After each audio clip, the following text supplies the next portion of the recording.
Bonjour à tous, chers confrères et chers consoeurs, chers membres de l'Académie.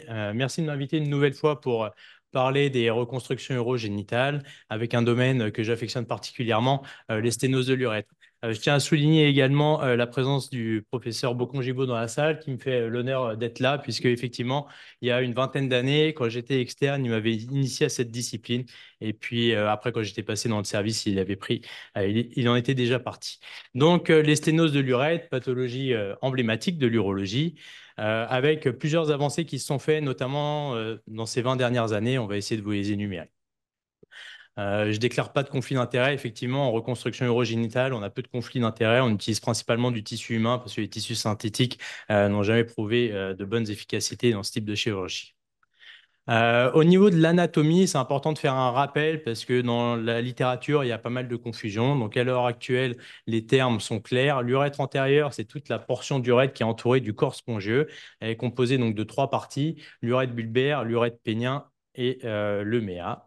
Et l'urètre postérieur, c'est la zone qui est située au-dessus. Elle est composée de l'urètre membraneux, l'urètre prostatique et du col vésical. C'est important de faire cette différence d'emblée parce qu'au niveau de l'urètre postérieur, bien évidemment, on a les systèmes sphinctériens et donc les chirurgies qui vont s'y attaquer vont potentiellement altérer la continence, ou en tout cas, il va falloir en discuter avec les patients. Au niveau des étiologies de l'urètre antérieur, pas grand-chose. La plupart sont de cause idiopathique pour le moment. On les a pas vraiment identifiées. En deuxième position, on a les causes iatrogènes. Et c'est vrai qu'il faut confesser que tout urologue a très probablement déjà été responsable d'une sténose de l'urètre, que ce soit par une fausse route réalisée sur un sondage difficile, que ce soit par des endoscopies répétées. Mais effectivement, les causes iatrogènes et l'endourologie est responsable d'un certain nombre de sténoses de l'urètre. Les causes traumatiques, elles, ont plutôt diminué. Les traumatismes de l'urètre antérieur, c'est surtout les chutes à califourchon qui peuvent en être responsables. Et puis, les causes inflammatoires sont en augmentation. Dans les causes inflammatoires, on classait classiquement les causes infectieuses, avec les infections par gonocoque et MST, qui, elles, ont drastiquement diminué. Mais par contre, ce qui est en augmentation, c'est le lichen, avec le lichen scléreux, avec une augmentation importante de lichen scléreux dans la population. Au niveau de l'urètre antérieur, les localisations les plus fréquentes, c'est au niveau bulbaire. Et puis après, on a la zone pénienne et le méa. En ce qui concerne l'urètre postérieur, c'est plus simple. On a principalement les causes traumatiques avec les traumatismes sévères associés aux fractures du bassin et les causes iatrogènes, tout ce qui a trait au traitement de la prostate, à savoir post-traitement d'hypertrophie bénigne de prostate ou alors post-traitement du cancer de la prostate. J'ai pas mis les cas rares de malformations pédiatriques comme les valves ou autres qui sont vraiment des cas exceptionnels. En ce qui concerne le diagnostic et l'évaluation, bon, pas grand-chose. Les signes cliniques, rien de très spécifique. C'est des signes d'obstruction du bas appareil urinaire avec une dysurie. Peut-être qu'il est important de ne pas oublier de questionner le patient sur sa fonction sexuelle et notamment sa fonction éjaculatoire, car contrairement au syndrome obstructif de l'HBP, la fonction éjaculatoire est beaucoup plus altérée en cas de sténose de l'urètre. En ce qui concerne l'examen clinique, un examen clinique des organes génitaux doit toujours être réalisé, notamment à la recherche de l'ITN. On n'a pas de questionnaire spécifique, donc on n'a pas de questionnaire PROM spécifique à l'heure actuelle, bien qu'il y ait des questionnaires validés en langue anglaise qui sont utilisés. Et bien sûr, on utilise la débimétrie et le résidu post-mictionnel pour évaluer la sévérité des symptômes. En ce qui concerne le bilan, on doit faire deux examens dans le bilan. La fibroscopie, elle est importante pour confirmer le diagnostic. En effet, on définit une sténose de l'urètre pour un diamètre qui est inférieur à 16 French, qui est la taille des endoscopes. Par contre, elle n'est pas suffisante pour planifier le traitement d'une sténose de l'urètre parce qu'effectivement, on voit que la partie distale de la sténose. On n'a pas d'idée sur la longueur, sur l'importance du rétrécissement, ni sur l'urètre d'amont. Et donc, ce n'est pas suffisant, une fois qu'on a fait le diagnostic de sténose à fibroscopie, de pouvoir planifier le traitement optimal du patient. Et il faut donc, et là c'est vraiment la grande nouveauté, continuer à faire des UCRM. UCRM, donc urétrocystographie rétrograde et mictionnelle, examen qui a quasiment disparu, mais qui reste quand même le gold standard en urologie pour le dépistage des sténoses de l'urètre. Effectivement, ces dernières années, on est passé de la radio au scanner, mais pas en reconstruction urétrale où vraiment l'UCRM reste le gold standard et ça reste le gold standard notamment parce que c'est un examen dynamique. Donc, il faut savoir parfois rappeler, il faut savoir savoir les lire correctement. Et effectivement, donc il y a deux phases pour cet examen. Une première phase, donc c'est la phase rétrograde. On va pouvoir bilanter tout l'urètre distal, donc tout l'urètre qui est distal par rapport à la sténose. Et puis une phase permictionnelle où on va pouvoir bilanter l'urètre d'amont. Il va falloir lire aussi, savoir lire et interpréter ces UCRM, parce que c'est vrai que les radiologues, quand ils ont encore leur protocole de réalisation des UCRM, ils ont quand même perdu assez régulièrement les modalités d'interprétation. Et donc sur l'UCRM, on peut effectivement savoir si on est plus sur l'urètre antérieur ou sur l'urètre postérieur. Notamment ici, on voit bien l'empreinte sphinctérienne. Donc on sait que cette sténose, elle est au niveau de l'urètre bulbaire. Pareil, ici, on a une sténose qui est au niveau de l'urètre bulbaire ou pénobulbaire. Lire l'UCRM, ça veut dire aussi connaître les limites. C'est des clichés qui sont réalisés en trois quarts. Et donc, au niveau de l'urètre bulbaire, eh ben, on a une superposition de l'obliquité de l'urètre bulbaire. Et donc, l'image qu'on va avoir sur l'UCRM, c'est une image qui est minimisée par rapport à la taille réelle de la sténose. On estime en moyenne qu'il faut majorer les tailles de sténose mesurées sur l'UCRM par deux pour avoir la sténose réelle, ce qui n'est pas le cas au niveau de l'urètre pénien. Par contre, sur l'urètre pénien, il est important de bien tirer sur le pénis parce que c'est un organe qui est élastique pour avoir la longueur réelle de la sténose au niveau de l'urètre pénien. Et puis, il y a des situations qui sont plus compliquées, où on doit user de certains artifices pour faire la phase rétrograde, notamment chez ces patients-là. Donc, on peut mettre des petits cathlons pour injecter le produit de contraste, ou alors passer à des techniques encore plus ancestrales, qui sont notamment l'UIV ou la ponction suspubienne, où on va injecter du produit et demander au patient d'uriner pour pouvoir obtenir une bonne image et évaluer correctement la longueur de la sténose.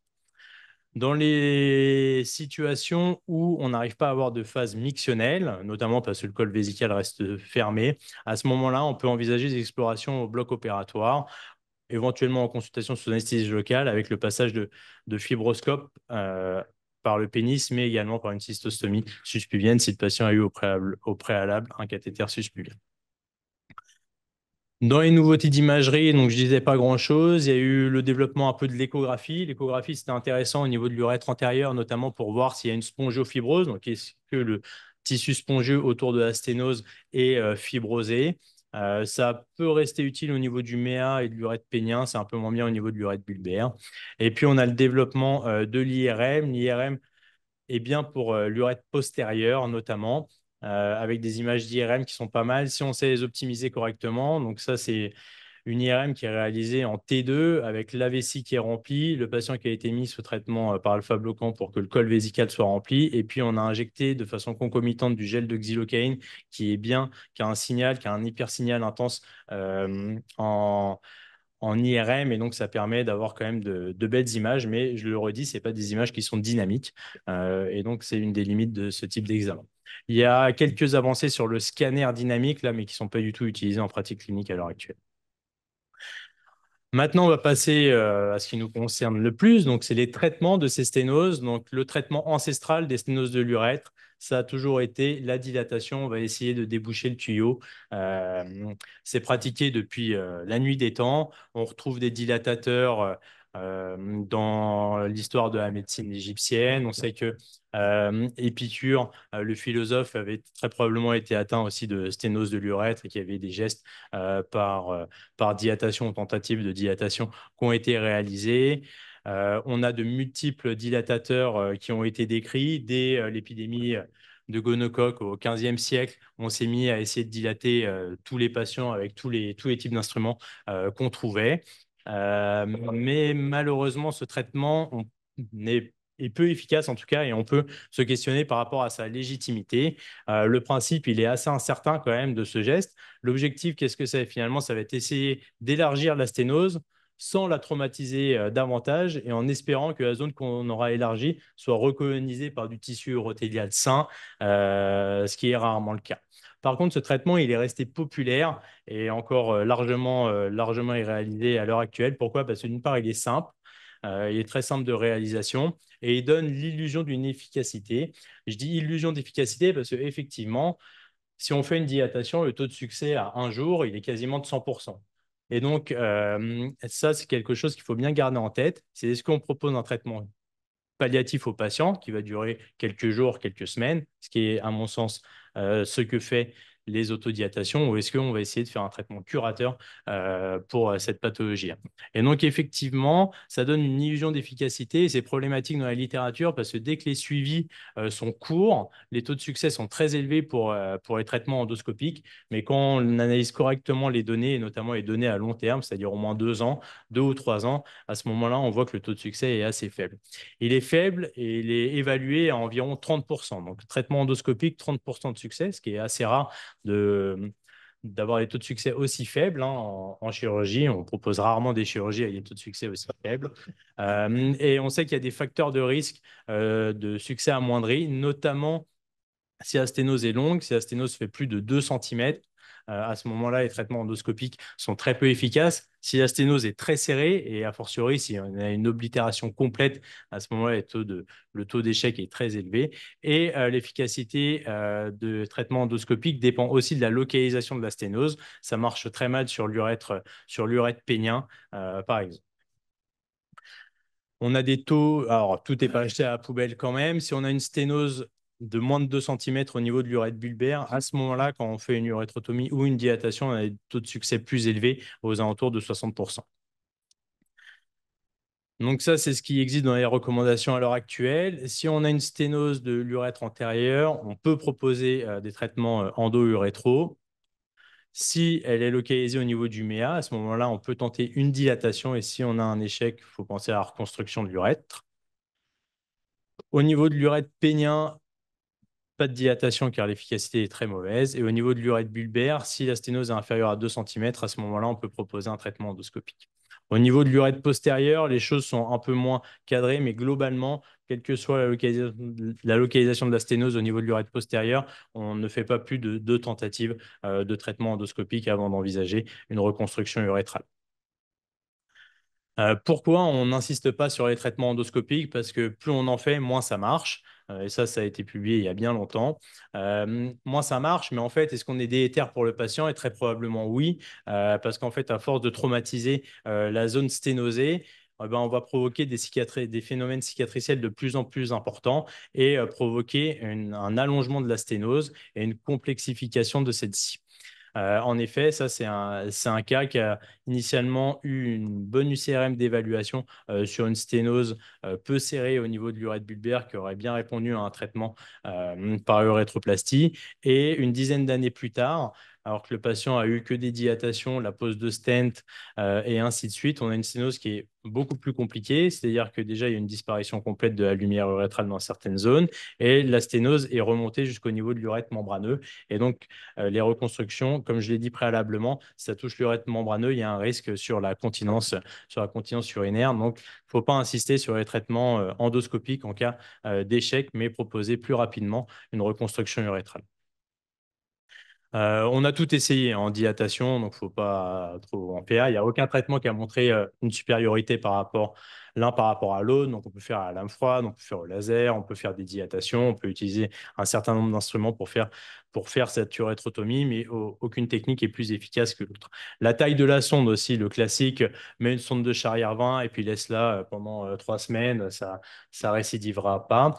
Ça, on sait aussi que c'est faux. Il n'y a pas d'intérêt à mettre des grosses tailles de sonde après une urétrotomie. Ça améliore pas le résultat et la durée du sondage, ça améliore pas non plus le résultat. Donc, pas d'intérêt à laisser une sonde urinaire après une urétrotomie plus de 72 heures, sauf situation particulière où il y aurait une urétroragie massive ou autre. Faire des autodilatations après l'urétrotomie n'est pas efficace non plus. Ça a bien été montré. Euh, voilà, vraiment, la dilatation, ce qu'il faut comprendre, c'est que c'est un traitement palliatif qui laisse l'urètre pathologique, mais qui ne permet pas de guérir de la sténose. Et puis, il ne faut pas oublier les complications liées à ces autodilatations et traitements endoscopiques qui sont fréquentes, hein, supérieures à 50%, qui sont parfois mal vécues aussi par les patients. Quand ils doivent faire des autodilatations à la maison, c'est responsable de douleurs, de saignements. Ça altère également la sphère génitale et sexuelle. Et puis, comme on l'a vu préalablement, ça aggrave la sténose. Pourtant, on a encore voilà, ces patients qui arrivent en consultation, qui ont eu bah, voilà, 8 urétrotomies sans consultation pour des dilatations. Et ça existe encore. Se pose également la question, hein, parce qu'on dit, oui, c'est le premier traitement qui doit être fait, c'est simple, c'est facile, parfois ça peut être fait en local. Voilà, mais la réalité, c'est que je suis pas, au niveau médico-économique, je pense qu'une urétroplastie coûte moins cher que 8 urétrotomies sans consultation chez l'urologue pour ne pas guérir de la maladie. Et donc, il va falloir à un moment remplacer le tuyau plutôt que le déboucher. Alors, je ne suis pas plombier, mais je pense que c'est quand même assez imagé. Les nouveautés en traitement endoscopique, parce qu'il y en a toujours. Actuellement, c'est ce qu'on appelle la dilatation au ballon. Donc, on a la société Optilume qui a commercialisé son dispositif. Alors, c'est un ballon de dilatation pour la sténose. Je pense que la dilatation au ballon, c'est une bonne idée parce que ça traumatise moins finalement que les urétrotomies où parfois les lames, comme elles sont jamais changées, bah, la lame coupe pas et donc on se retrouve plus à faire une dilatation traumatique. Là, au moins, c'est plus précis pour faire une dilatation de la sténose. L'autre intérêt, c'est que ces ballons sont imbibés de Placitaxel, qui est un médicament antiprolifératif qui limiterait en tout cas la réapparition de la sténose. Ils ont des taux un peu supérieurs, plus aux alentours de 60-70% d'efficacité. Voilà, il faut quand même se donner un peu de temps avant de confirmer les choses. Pour l'instant, ils ont une indication simplement sur les sténoses de l'urètre bulbaire et on voit déjà qu'en pratique clinique, c'est utilisé sur tout type de sténose. Donc, voilà, c'est probablement une avancée, mais faut l'utiliser dans les bonnes indications. Parce que je rappelle que la dilatation avec un ballonnet, bah, c'est pas récent, hein, ça avait déjà été introduit en 1822 par Ducamp, où lui aussi il a eu l'idée de mettre au bout d'une sonde. Alors à l'époque, hein, c'était de l'intestin pour dilater au niveau de la sténose. Donc, Optilum peut-être, mais je ne pense pas que de toute façon, ça va traiter toutes les sténoses. Donc, vous l'avez bien compris, on va passer maintenant au traitement curatif des sténoses de l'urètre, c'est la chirurgie reconstructrice. Et donc, là, depuis une vingtaine d'années, et puis surtout là, depuis 2020, c'est clair, il y a un changement de scénario sur la prise en charge des sténoses de l'urètre. Tout le monde s'accorde à dire cela. Et les techniques se sont aussi. Il y a eu beaucoup de techniques décrites et les techniques se sont précisées pour savoir quelle chirurgie pour quel type de patient. Il y a eu des recommandations aussi. Donc, il y a eu les recommandations de l'EAU publiées en 2021. Ils ont fait une réactualisation en 2024. De même, il y a eu les publications de l'AUA, donc Association américaine d'urologie. Et puis, nous, bah, on a fait également les nôtres, hein, qui sont sorties en même temps que celles de l'EAU. Donc, les recommandations françaises sur la prise en charge des sténoses de l'urètre. Cette année, il y a également le rapport de l'AFU qui est sur cette thématique-là. Voilà, les centres se sont mis à dire que effectivement le traitement d'une sténose de l'urètre, bah, c'était la chirurgie ouverte. Pourquoi? Bah, principalement parce que les taux de succès sont beaucoup plus élevés que les taux de succès des dilatations. Les taux de succès à long terme des urétroplasties sont de 70 à 95% en fonction du type de sténose. Il y a des prérequis avant de faire une urétroplastie. Le premier prérequis, c'est aussi un concept assez nouveau, c'est le repos urétral. C'est-à-dire que pour que le phénomène de sténose soit complet, il faut qu'il n'y ait eu aucune manipulation intra-urétrale pendant une période de 2 mois avant de pouvoir l'évaluer et de pouvoir l'opérer. C'est-à-dire qu'un patient qui a une sonde, il faut lui retirer la sonde et éventuellement mettre un catéter suspubien, mais il faut se laisser une période de 2 mois sans geste endo-urétral pour que vraiment le phénomène cicatriciel soit presque terminé et qu'on puisse bien repérer la zone pathologique lors de la chirurgie.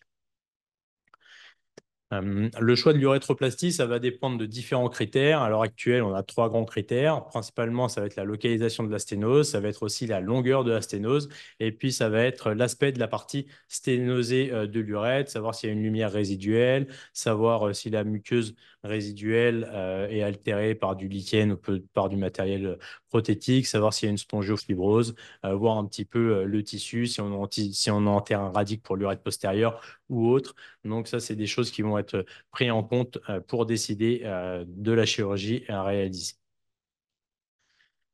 Donc là, on va parler des reconstructions de l'urètre antérieur avec les différentes techniques qui sont utilisables. Donc globalement, il y a 5 grandes techniques de famille. Il y a la technique classique d'excision-anastomose. Donc excision-anastomose avec transsection ou sans transsection, on va voir un petit peu la subtilité. Il y a les techniques d'élargissement de l'urètre avec des greffes libres.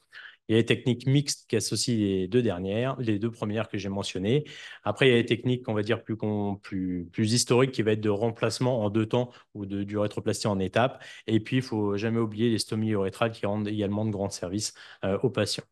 En ce qui concerne les techniques d'excision anastomose, là, on doit forcément mentionner Félix Guyon à une session de l'Académie avec l'AFU, parce qu'effectivement, lui, il avait présenté avec 2 autres chirurgiens au congrès de chirurgie française cette technique-là en 1892, avant même que la Société d'urologie ne naisse. Il avait présenté donc, la technique d'urétrographie termino-terminale pour des sténoses au niveau de l'urètre bulbaire. À l'heure actuelle, cette technique reste toujours un standard de traitement, même si maintenant on essaye de ne plus faire de transsection du corps spongieux. C'est très efficace pour les sténoses au niveau de l'urètre bulbaire, quand la muqueuse urétrale est utilisable ou pas. On la limite sur les sténoses péniennes parce que bien évidemment, ça peut être responsable d'une courbure de verge en post-opératoire. À l'heure actuelle, ce qui est plus conventionnel, c'est de faire la même technique d'excision-anastomose, mais au lieu de retirer toutes les épaisseurs de l'urètre, on va essayer de retirer que la muqueuse urétrale en conservant le corps spongieux. Pourquoi? Parce que l'urètre et le corps spongieux a une vascularisation qui est terminale, et donc on va essayer de conserver les artères bulbaires et les artères urétrales, ce qui va limiter le taux de dysfonction érectile post-opératoire et va améliorer et limiter également l'ischémie de la zone d'urétroplastie. Et donc, c'est cette technique qui se sont développées. Donc, le premier, enfin, il y a toujours une petite discordance là, de 4 ans entre les deux auteurs, soit Jordan, soit Andrich et Mundy, c'était l'équipe de Londres, qui ont proposé ce type de technique, donc de préservation finalement vasculaire lors des urétroplasties. Et ils ont publié les taux de succès qui sont élevés, similaires aux techniques d'excision-anastomose, avec très probablement effectivement un peu moins de complications sur la sphère sexuelle et génitale. Ensuite, on va passer aux urétroplasties d'élargissement avec greffe libre. Pareil, une grande nouveauté. La première a été réalisée par le professeur Kirill Mikhailovitch, qui était ukrainien en 1902. Et donc, il a réalisé la première urétroplastie avec greffe de muqueuse buccale. C'était une très bonne idée, mais malheureusement, cette idée s'était un peu perdue, puisque dans les années 60, on a commencé à faire des urétroplasties uniquement en peau. Et donc, on utilisait très peu la muqueuse buccale, alors que maintenant, c'est vraiment le gold standard. Et donc, pendant une quarantaine d'années, on va dire de 1960 jusqu'au début des années 2000, les urétroplasties étaient plutôt réalisées en peau qu'en muqueuse buccale. Et à l'heure actuelle, on sait que les résultats d'urétroplastie en peau sont moins bons que ceux avec greffe de muqueuse buccale. Et puis, on a appris plusieurs choses. D'une part, parce que la peau est plus sensible au pH acide des urines. On a une liquinification possible aussi au niveau de la peau. Et puis, il y a une certaine période, malheureusement, on faisait également des urétroplasties avec de la peau pileuse. Et donc, ça, on sait qu'il ne faut plus les faire à l'heure actuelle du fait de complications sévères des patients avec des calculs et des infections chroniques. Donc, maintenant, c'est vraiment la muqueuse buccale qui est devenue le tissu de choix pour les reconstructions d'urètre. Ça a été repopularisé notamment par Barbagli, un chirurgien urologue italien au début des années 2000. Donc la muqueuse buccale, effectivement, c'est un très bon tissu pour reconstruire l'urètre pour différentes raisons. C'est un tissu qui est naturellement humide, qui est épais, ça résiste bien aux infections. Il y a un peu de taux de rétraction et il y a un taux élevé de prise. Donc au niveau de la muqueuse buccale, on peut aller à plusieurs endroits. On peut aller au niveau de la joue, donc c'est ce qu'on appelle les muqueuses jugales, au niveau de la langue aussi. Initialement, on pensait qu'on pouvait prélever au niveau de la lèvre. Techniquement, c'est possible, mais effectivement, les complications sont beaucoup plus élevées avec des déformations du sourire notamment. Voilà, donc les complications au niveau de la greffe de muqueuse jugale ou linguale sont quant à elles bien plus faibles avec des complications inférieures à 5%. Donc, au niveau de la muqueuse jugale, on prélève ici à la face interne de la joue. On fait attention au canal de sténon. La largeur, c'est quasiment toujours la même. Comme on fait des urettes de 20 charrières, ben, on prend 2,5 cm de largeur en général. Et puis la longueur, ça dépend de la longueur de la sténose, bien évidemment. On peut laisser ouvert ou fermé. Moi, j'ai tendance quand même à fermer toutes les zones opératoires. Je trouve que c'est plus raisonnable. Mais effectivement, certains ORL laissent ouvert ou d'autres chirurgiens urologues peuvent laisser ouvert la zone. En tout cas, ça cicatrise sans grande difficulté. Au niveau lingual, c'est également possible. Le prélèvement est un petit peu moins large, le tissu est un petit peu plus fin, mais c'est faisable. Il faut simplement bien identifier le canal de Wharton. Mais c'est aussi possible. Donc finalement, si on prend les deux joues et puis les deux langues, ben, on a quand même beaucoup de longueur hein, pour reconstruire un urètre. On arrive à peu près à 20 cm de longueur. Donc, en tout cas, on peut faire des urétroplasties en muqueuse buccale, faire des réducs d'urétroplastie en muqueuse buccale. C'est vraiment un tissu qui est adapté à cette reconstruction. Ensuite, une fois qu'on a pris la greffe, on peut la positionner de différentes façons au niveau de l'urètre. Tout a été essayé. Donc, on peut la positionner au niveau dorsal de l'urètre, c'est-à-dire qu'on a libéré tout l'urètre et puis on la positionne ici au niveau dorsal. C'est ce qui est le plus fait à l'heure actuelle. Pourquoi?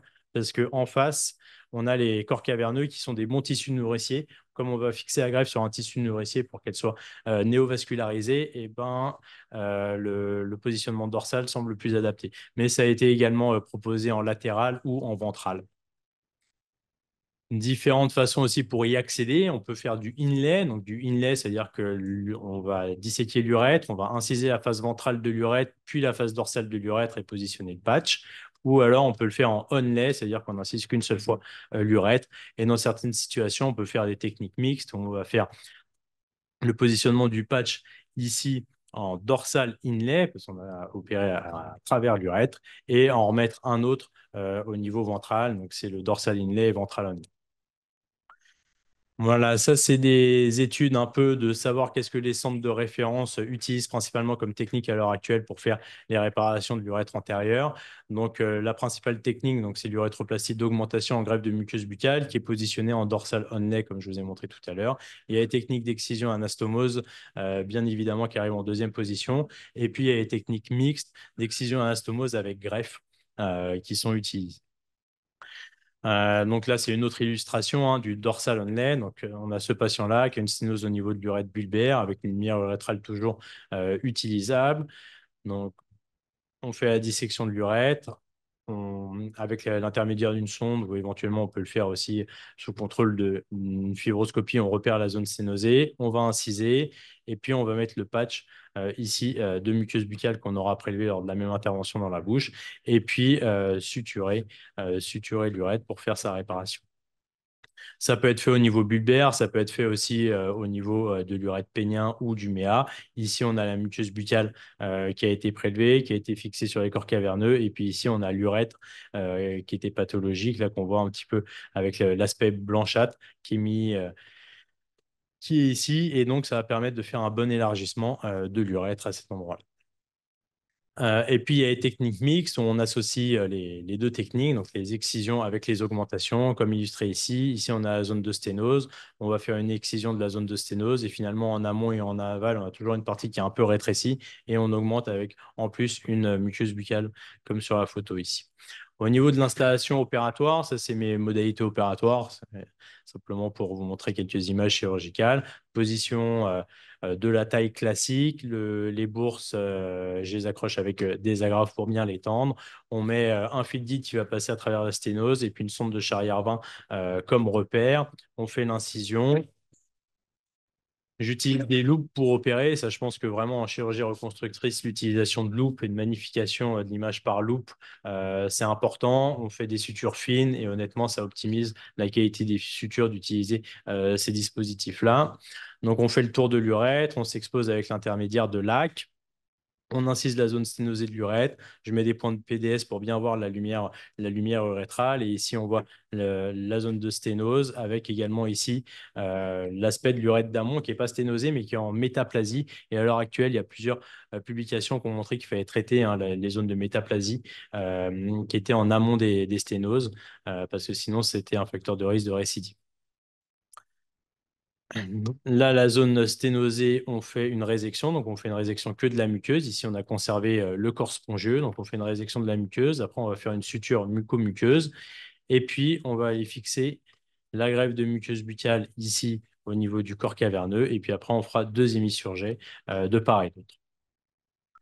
Ça, c'est le résultat post-opératoire de cette technique-là. Donc, à 3 mois hein, post-opératoire. Donc, effectivement, moi, je contrôle toutes les urétroplasties avec un fibroscope souple parce qu'on a dit que le diagnostic, ça se faisait quand l'urètre mesurait moins de 16 French. Donc, le fibroscope qu'on a en consultation mesure 17 French. Donc, soit on passe le fibroscope et la situation est satisfaisante, soit on n'arrive pas à le passer. À ce moment-là, il faut discuter de traitement.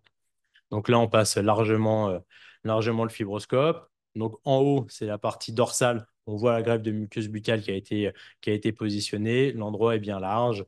Donc là, on est face à un succès de la reconstruction urétrale. Il n'y a pas d'image comme ça. En tout cas, moi, j'en ai jamais vu hein, après urétrotomie ou dilatation, traitement endoscopique. J'ai jamais vu ce type d'image.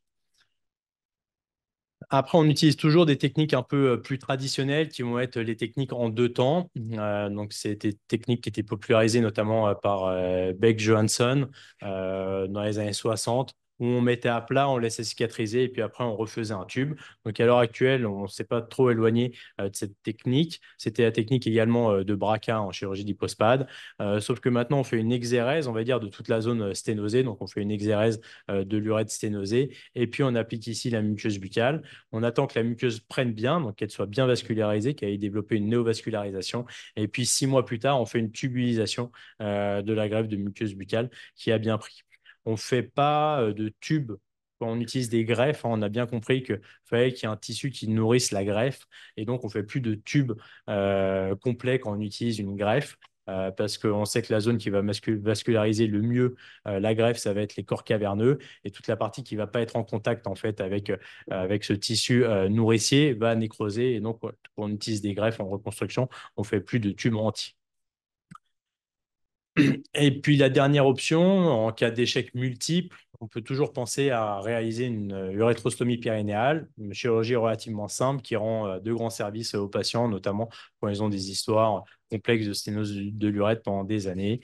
Donc on fait bien évidemment la stomie au-dessus de la zone qui est rétrécie. Sur l'urètre antérieur, les patients sont continents, sont quasiment tous continents quand on fait une urétrostomie périnéale. Cette option, simplement, elle n'est pas possible hein, pour les problèmes de l'urètre postérieur.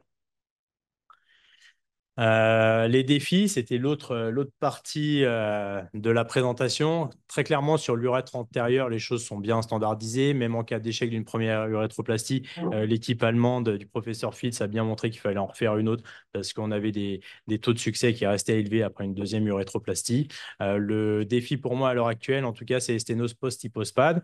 Et je travaille notamment avec l'hôpital Necker et l'hôpital Trousseau pour la prise en charge de ces patients-là. Il y a un certain nombre de patients qui, après les chirurgies réparatrices d'hypospad, vont développer des complications et des complications qui vont nécessiter de multiples interventions.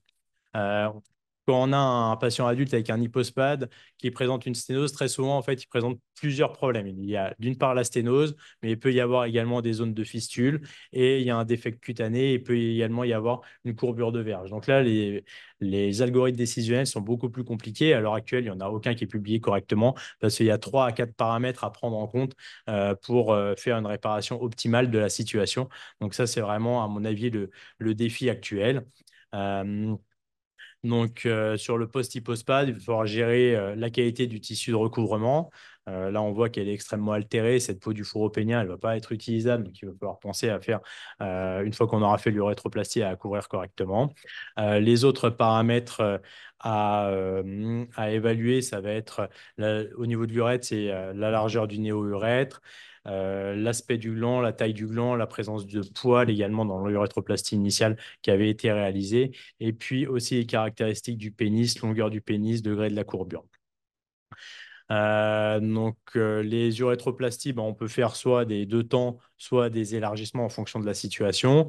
Et il y a la courbure à gérer. La courbure, ça se gère de deux façons. Soit on fait classiquement un S-bit, donc ça ne va pas impacter les chirurgies urétrales parce que ça va être réalisé du côté opposé à la chirurgie urétrale. L'inconvénient, c'est que Ça raccourcit la taille de la verge et on sait qu'un certain nombre de patients hypospades sont finalement considérés à l'heure actuelle dans le spectre des intersexes parce qu'ils ont en plus une verge de petite taille et donc cette chirurgie ne va pas être optimum. Sinon, on fait des corporoplasties, donc des incisions au niveau de la face ventrale. On va mettre une greffe pour redresser le pénis. L'inconvénient de cette technique-là, c'est que le temps de la réalisation, on est obligé d'avoir retiré tout l'urètre et donc ça va rajouter une étape chirurgicale. Donc là, c'est plus un 2 temps, c'est au moins un 3 temps s'il n'y a pas de complications, donc souvent un peu plus que 3 temps, 3, 4 temps.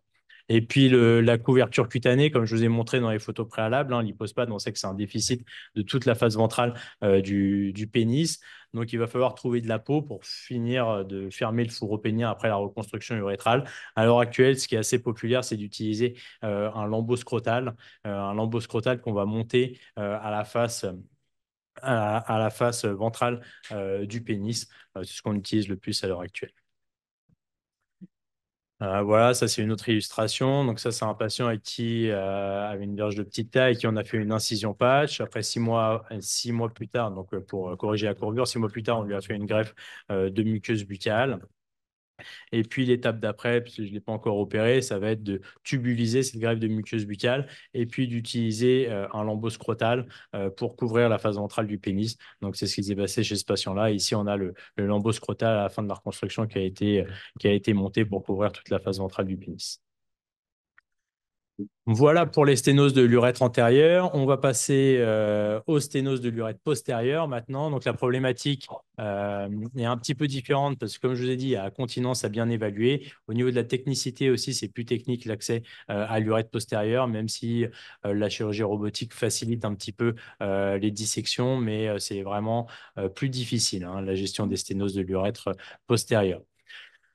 Donc, comme je vous ai dit, il y a deux causes. Il y a les causes liées aux fractures du bassin et puis il y a les causes liées à la prostate. Donc, en ce qui concerne les fractures du bassin, donc, heureusement, avec la diminution des AVP, on est de moins en moins exposé à ce type de situation.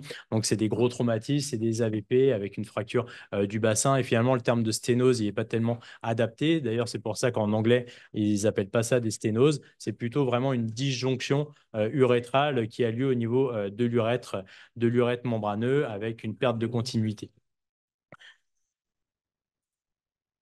Initialement, on proposait toujours les traitements endoscopiques avec notamment des réalignements. Est-ce qu'on fait un réalignement de l'urètre parce que comme ça, l'urètre va cicatriser? Alors, c'est toujours en débat. Il y a quand même eu une étude contrôlée randomisée qui est sortie cette année et qui a dit que si on essayait de faire un réalignement, donc c'est-à-dire qu'on passe par en haut et par en bas et on essaye de voir la lumière, faut qu'il soit court, donc inférieur à 30 minutes et une heure de chirurgie, parce que sinon, il y a les gens qui ont insisté sur les réalignements. Il y a eu des situations catastrophiques hein, comme celle-ci. On voit que finalement, ils se sont vus, les deux fibroscopes se sont vus, mais ils n'étaient pas finalement pas dans l'urètre ou pas au niveau du col. Et donc, il y a des faux trajets qui sont réalisés. Voilà. En tout cas, ce qui est sûr, c'est que sur ces traumatismes-là, la phase initiale, c'est stabilisation du patient, gestion des problématiques orthopédiques. Une fois qu'ils sont stabilisés, on peut éventuellement envisager un réalignement. Sinon, on attend 3 mois, c'est la durée moyenne qui est consacrée, notamment parce qu'il faut les positionner en position de lithotomie. Mais on attend 3 mois avant de leur faire une reconstruction urétrale. La reconstruction sur l'urètre postérieur, c'est principalement de la résection anastomose. Donc, comme on vous a montré tout à l'heure sur l'urètre bulbaire spongieux, là, on fait principalement de la résection anastomose. Néanmoins, il y a des artifices techniques parce qu'il va falloir essayer de raccourcir au maximum le virage de l'urètre bulbo-membraneux pour faire monter l'urètre. Et donc, il y a différents artifices. Le premier artifice, c'est d'avoir bien libéré tout l'urètre bulbaire jusqu'au début de l'urètre pénien. Le deuxième artifice, c'est d'avoir fait une séparation des corps caverneux pour pouvoir passer entre les corps caverneux. Et le troisième artifice, c'est fait une résection de la partie inférieure de la symphyse. Ça, c'est maintenant, on les répare principalement par voie périnéale. Il y avait des voies abdominopérinéales qui étaient réalisées avec symphysectomie totale, mais qui sont plus morbides. Donc maintenant, on fait qu'une résection de la partie inférieure de la symphyse. On a des taux de succès élevés aussi pour ce type de réparation, hein, entre 80 et 80, enfin, 97%, ça c'est la littérature. Voilà, le risque d'incontinence urinaire, il est assez faible. Finalement, si on a un des deux systèmes sphinctériens qui marche, soit le col, soit l'urètre membraneux, le risque d'incontinence après urétroplastie est assez faible. Les taux de dysfonction érectile sont liés principalement aussi au traumatisme, mais pas que à la chirurgie. Ils sont rapportés aux alentours de 34%. Et maintenant, ça, c'est le dernier, vraiment le gros sujet, à mon avis, en tout cas dans les avancées et puis les défis, c'est la reconstruction de l'urètre postérieur sur traitements chirurgicaux de la prostate. Alors, quand c'est simplement des traitements d'HBP où on a encore la capsule prostatique, les choses sont assez claires. On peut faire des plasties du col, plasties VY, plasties en T, qui marchent relativement bien et qui ne sont pas d'une technicité très importante. On les fait maintenant principalement par voie robotique, ce qui permet d'avoir un bon accès à la zone opérée. On fait une libération finalement qui est proche de celle d'une prostatectomie radicale. Et puis après, on fait une plastie. Donc en Y, c'est la technique la plus populaire de la zone du col qui était rétrécie. Et puis on avance le V ici pour retrouver un urètre bien large. Cette technique, elle fonctionne bien. Et puis comme je vous ai dit, on touche que au col, pas à l'urètre membraneux. Et donc, on a un taux d'efficacité qui est élevé et puis un risque d'incontinence urinaire qui est faible, qui est aux alentours de 13%. Donc ça, c'est une technique assez populaire de technicité, on va dire, modérée pour des chirurgiens robotiseurs expérimentés. Et puis le gros défi, c'est vraiment maintenant les sténoses de l'urètre postérieure post-traitement du cancer de la prostate, donc bien évidemment post-prostatectomie radicale avec des sténoses de l'anastomose. Et puis en plus, pour améliorer entre guillemets l'espérance de vie des patients, on a tendance à faire des irradiations aussi de l'anastomose en cas d'augmentation ou de récidive du PSA. Et après, ça nous laisse parfois dans des situations difficiles d'urètre dévasté. Néanmoins, la solution n'est pas d'emblée la cystostomie ou la cystectomie. On peut envisager des réparations urétrales chez ces patients et refaire des anastomoses de ces sténoses anastomotiques. À l'heure actuelle, nous, dans mon expérience, on les fait par double abord maintenant, donc par abord robotique et périnéal. On reprend les principes finalement de la résection anastomose qu'on réalise pour l'urètre postérieur. Par voie robotique, on va pouvoir bien décoller tout le radius et avoir un bel accès au niveau du col vésical résiduel sain. Et puis suturer l'urètre. Donc la suture de l'urètre, on l'a fait par voie robotique aussi, où on a une meilleure dextérité et c'est plus simple de suturer derrière la symphyse. Donc, en pratique, ces patients-là qui arrivent en consultation avec ces situations-là, donc patient qui a eu une prostatectomie radicale, qui a ensuite eu une radiothérapie, qui a une sténose complète, qui est venu en consultation, il était à la fois sténosé et incontinent. Et donc, ça, c'est les patients qu'on essaye de récupérer par reconstruction urétrale. Donc, par voie périnéale, on incise, on fait une libération extensive de tout l'urètre bulbaire. Par voie robotique, on libère le radius, on va retirer la zone ici nécrosée. Souvent, on associe une symphysectomie inférieure pour raccourcir la distance et faire la suture après par voie robotique. Ça marche bien, et ça, c'est pour vous le prouver. Ça, c'est une fibroscopie réalisée chez le patient dont les images sont présentées à droite.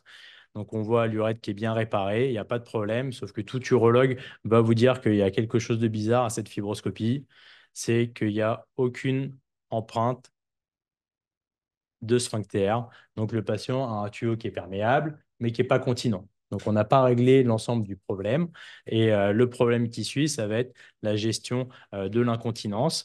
Et donc, la gestion de l'incontinence, bien évidemment, la seule option, c'est la mise en place d'un sphincter urinaire artificiel. Sphincter urinaire artificiel qui est technique quand même de pose parce qu'on a l'urètre bulbaire qui a changé d'anatomie. Et ici, on voit très bien qu'il n'a plus du tout l'angulation qu'il a sur une UCRM normale. Et donc, on va mettre ces sphincters urinaires en position transcaverneuse chez ces patients-là.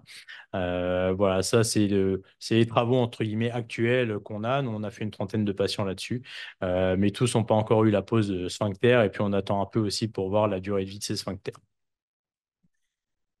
Voilà pour la présentation. Donc vraiment, le message, c'est que les sténoses de l'urètre se traitent par reconstruction urétrale à l'heure actuelle. On a mis du temps à savoir quelle technique fallait faire. C'est pour ça que les messages ont été pas toujours bien reçus. Mais à l'heure actuelle, là, il y a un consensus. On sait quelle technique, on connaît mieux les indications, on a mieux compris comment utiliser les tissus en reconstruction.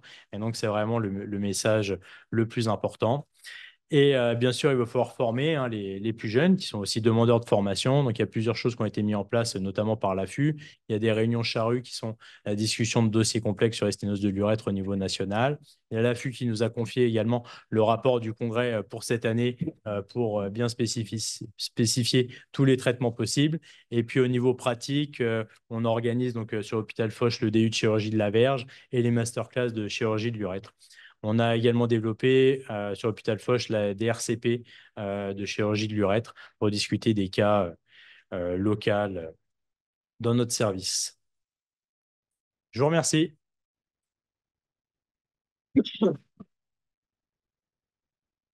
Merci beaucoup. Je passe la parole au professeur Colombi. Merci beaucoup pour cette excellente présentation qui permet de prendre en charge la totalité des sténoses de l'urètre qu'on est amené à voir. Il est vrai que j'ai connu les urétroplasties en peau et qui ont ensuite complètement disparu. Et les urétrotomies, les traitements endoscopiques ont pris la main parce que c'est facile, etc. Et maintenant, il y a un travail, et merci de participer à ce travail, de mise en place de ces nouvelles urétroplasties avec l'utilisation de la muqueuse buccale et de la prise en charge des sténoses au bon moment et la bonne indication, et pas se retrouver, comme actuellement on voit, des patients qui ont un urètre fibrosé, détruit. Et tout est dans la formation et l'information. Et je pense que cette très belle présentation de l'Académie de chirurgie va servir à ça. Alors, un petit mot sur l'Association française d'urologie. Chaque année, son congrès, le Congrès français d'urologie, il y a un rapport sur un thème choisi par le conseil d'administration. Et donc, pour le congrès à venir en novembre, le thème était le sténose urétral, dont François-Xavier est l'un des co-auteurs. Et il a essayé de nous donner tous les messages importants du traitement de ces sténoses urétrales. Et je suis très content de modérer cette session de l'AFU en tant qu'ancien président de la Science France et d'urologie.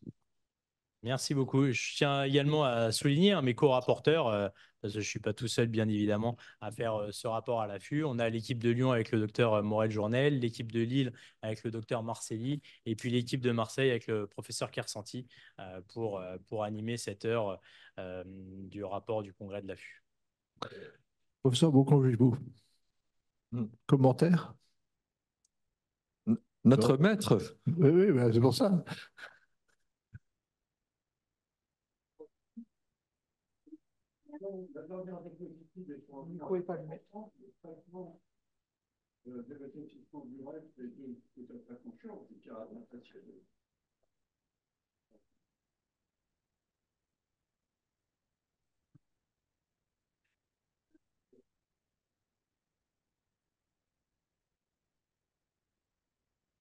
C'est-à-dire que il y a trop de patients qui sont traînés de dilatation en urétrotomie en dilatation en urétrotomie. Et je suis extrêmement surpris de voir qu'à l'époque où on peut s'entraîner à faire de la chirurgie robotique difficile, qui nécessite un long apprentissage, on ne s'intéresse pas vraiment à l'apprentissage de la chirurgie de l'urètre, qui est une chirurgie tranquille, en position assise, minutieuse, et qui peut donner de très grandes satisfactions, mais aussi des déboires. Le problème, c'est que la chirurgie fonctionnelle est une chirurgie qui ne donne pas que des succès et qu'il faut suivre ses échecs et que c'est quelquefois douloureux de suivre ses échecs. La deuxième remarque que je voudrais faire, c'est que la chirurgie de l'urètre est une chirurgie dans laquelle il y a énormément de modes et très peu d'essais randomisés qui permettent de choisir entre les différentes techniques. Je crois qu'on n'a jamais montré par des essais vraiment solides que l'agrandissement par muqueuse buccale était supérieur par l'agrandissement à l'aide du prépuce.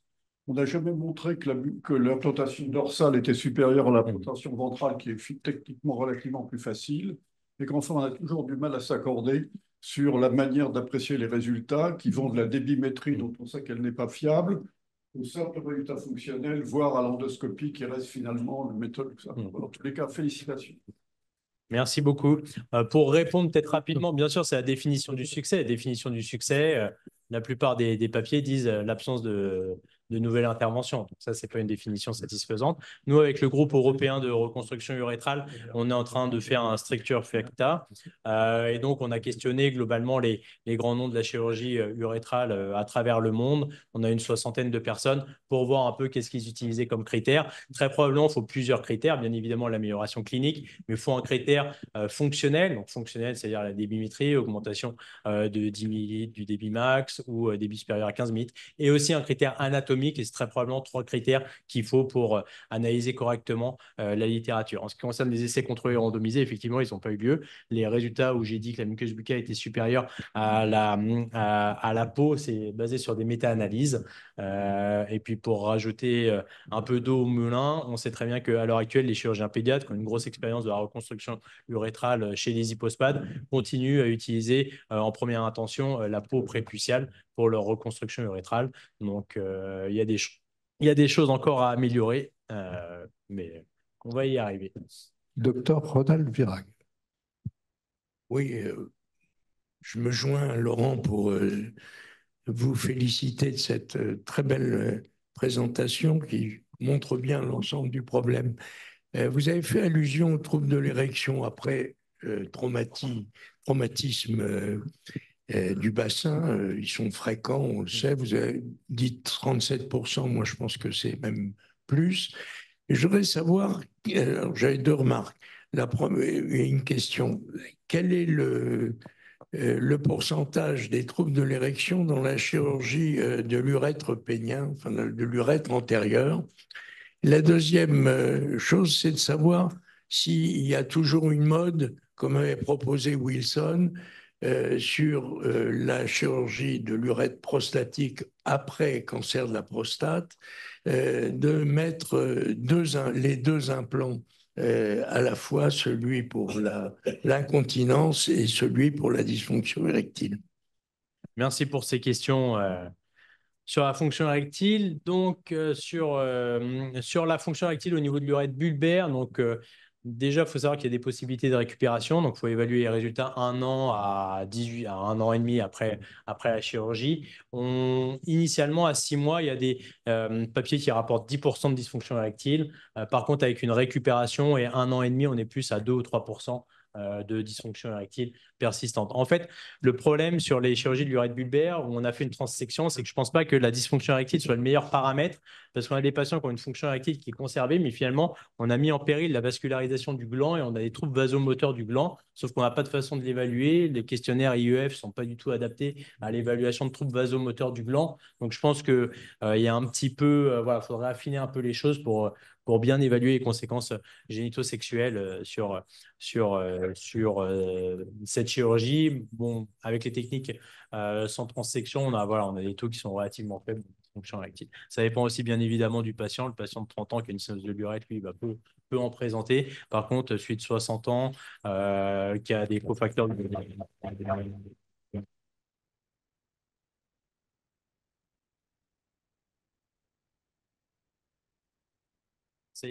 après cible de chirurgie.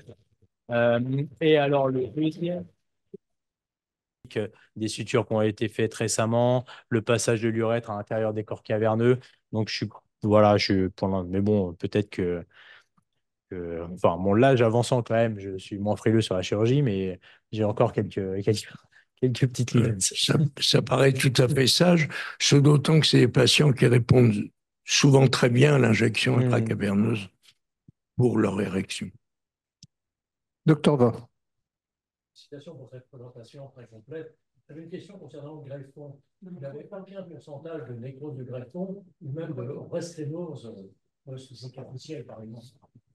Alors, effectivement, alors, prise du greffon, on ne peut pas vraiment l'évaluer à part faire des fibroscopies en permanence. Donc, ça, on n'en a pas tellement de données là-dessus. Par contre, je vous ai parlé de 80% de succès. Donc, 80% de succès, c'est 20% d'échecs. Donc 20% d'échecs.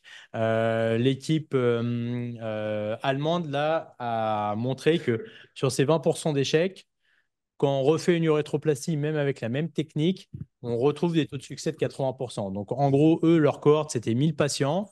Donc, ils ont fait 1000 patients, une première urétroplastie, il leur reste 200 patients sur les bras, une deuxième urétroplastie, ils sont encore à 80% de succès, et donc il reste en gros une quarantaine de patients un peu en situation, on va dire, pas marginale, mais plus difficile à gérer. Et voilà, et on peut faire une stomie périnéale aussi, on peut en refaire.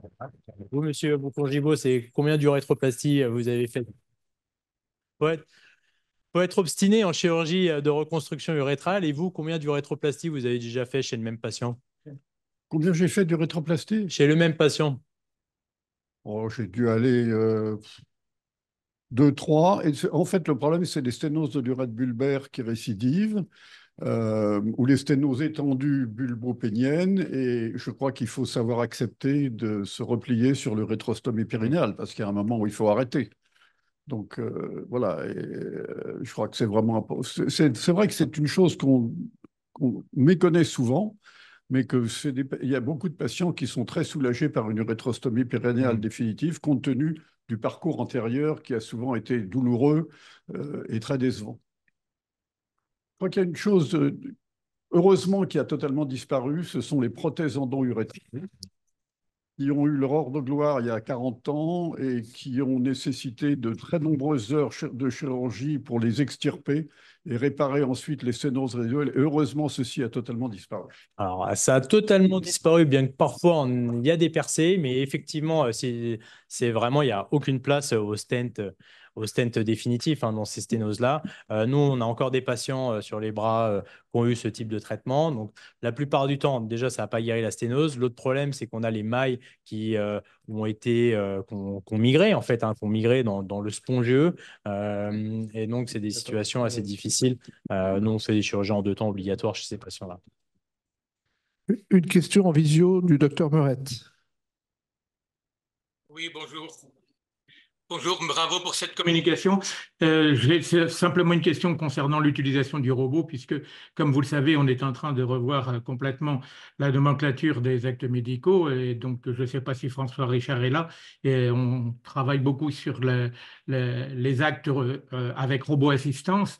Et donc, si j'ai bien compris, pour ce qui est de votre propos, dans le cadre du traitement de l'urètre postérieur bulbaire, vous préconisez quasiment systématiquement l'utilisation du robot.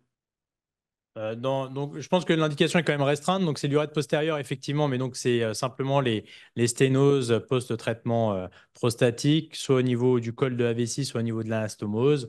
Nous, on utilise effectivement le robot pour cette chirurgie-là parce qu'on trouve que ça nous a simplifié un petit peu la suture. Après, quand même, je pense que c'est une activité un peu de recours, quoi.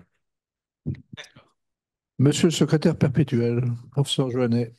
Oui, bravo et merci pour votre exposé. Alors moi, j'avais toujours eu la notion que c'était une chirurgie difficile. Et la question que je voulais vous poser, tous les urologues ne font pas d'urétroplastie ou finalement, ça fait partie des gestes de base, enfin pas de base, mais courants. Non, malheureusement, tous les urologues font des urétrotomies et des dilatations de façon répétée. Chirurgie qui a une mauvaise réputation, certes, mais je ne sais pas très bien d'où elle vient. Parce que comme l'a précisé M. Boucourt-Gibault, de réalisation, on est assis confortable sur une chaise, on fait des sutures fines, mais bon, ça, on est tous chirurgiens. Taux de complications post-opératoires pas très élevé. Risque vital du patient, aucun. Il n'y a aucun risque de toucher un vaisseau comme une veine rénale ou autre. Donc, moi, je trouve que c'est plutôt une chirurgie tranquille. Autre intérêt étonnant, c'est qu'il n'y a aucune concurrence. On sait qu'il y a un peu de concurrence entre confrères. Bon, sténose de l'urètre, on a beau être à Paris, il n'y a pas de concurrence. Donc ça, c'est un autre point positif. Après, je ne sais pas s'il y a une particularité en France, mais à part certains Mohicans comme M. Bocon-Gibault ou d'autres centres qui ont continué à faire de l'urétroplastie en grand volume pendant longtemps, en France, ça a un peu disparu dans les années 90, probablement au profit de la chirurgie mini-invasive qui était plus dynamique, où vraiment les chirurgiens français se sont mis en avant sur la scène internationale, mais ce n'est pas du tout le cas des autres pays. C'est-à-dire que dans les pays qui nous entourent, on peut prendre notamment l'Italie. L'Italie, ils ont continué à faire des gros volumes d'urétroplastie sans cette période d'arrêt. Pareil, l'équipe d'Hambourg, là, que j'ai cité à plusieurs reprises, de FITS, ils sont une dizaine de chirurgiens à faire des urétroplasties dans leur centre. Ils sortent 1000 patients. Voilà. Et pareil, en Angleterre aussi, il y a le professeur Mundy qui a fait une énorme structure de reconstruction urétrale. Et puis à l'heure actuelle, pour illustrer le propos, on a Kulkarni en Inde. Lui, il a carrément fait l'hôpital de la chirurgie urétrale avec 600 urétroplasties par an. Donc, voilà. Mais c'est vrai qu'en France, ça c'est un peu... voilà, ça avait ça a eu mauvaise presse, ça a un peu moins intéressé. Mais voilà, notre heure est venue. Professeur Colombi. Oui, une remarque et une réponse à ta question. Effectivement, comme le disait Laurent Mongo-Gibot, c'est une chirurgie facile. On est vraiment installé confortablement. Il n'y a aucune difficulté de dissection particulière. On fait de la suture fine, c'est de la chirurgie qui ne saigne pas. Et donc, tout urologue devrait pouvoir faire cette chirurgie. La problématique, c'est que depuis les années 90, peut-être, on ne voit plus de chirurgie d'urétroplastie dans les services formateurs. On n'a plus de formation. Est arrivé l'endoscopie, est arrivé les nouvelles technologies de la chirurgie de calcul, est arrivée la chirurgie cœlioscopique. Donc tout ça a pris la place. Et puis peut-être une autre chose, et le professeur Meuret est là pour m'écouter, c'est que la nomenclature de la chirurgie de réparation de l'urètre, c'est vraiment pas rentable du tout pour un hôpital. C'est pas rentable du tout. C'est un point que je partage pas. Non, c'est plutôt assez bien codé à l'heure actuelle, hein, la chirurgie urétrale. Ça s'est amélioré, mais sur les techniques. C'est-à-dire que c'est le code équivalent à une néphrectomie totale. Honnêtement, je préfère faire trois urétroplasties dans ma journée que 3 néphrectomies cœlioscopiques, mais surrénal s'en porte mieux. Eh bien, merci beaucoup, docteur Madec. On va encore l'applaudir. Non?